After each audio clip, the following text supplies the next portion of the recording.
ఒక చిన్న మంచి మాట, లైఫ్ ట్రూత్ కూడా. జీవితంలో నీ సమయం వచ్చే వరకు ఎన్ని కష్టాలనైనా భరించాల్సిందే.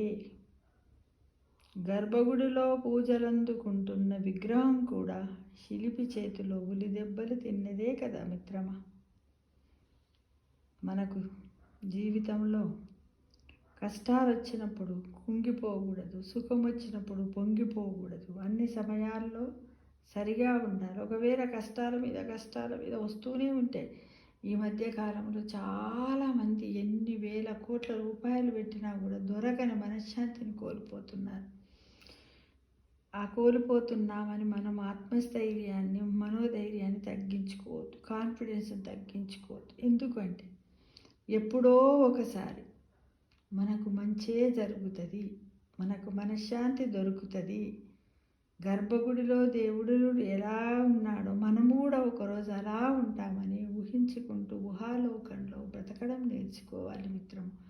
ఎందుకంటే ఈ మానసిక వేదనకు మందు లేదు. కాబట్టి మనం అలాంటి ఆత్మస్థైర్యాన్ని, కాన్ఫిడెన్స్ని పెంచుకున్నట్లయితేనే ఎక్కువ రోజులు బతకగలుగుతాం. మనము డిప్రెషన్లోకి, ఫ్రస్ట్రేషన్లోకి పోకుండా మన హెల్త్ను కాపాడుకోగలుగుతాం. ముఖ్యంగా ఈ మధ్యకాలంలో చాలామంది తల్లిదండ్రులు తమ పిల్లలు మాట్లాడటం లేదని, ఎక్కడో దూరంగా ఉన్నారని మానసిక వ్యధకు గురి అవుతున్నారు.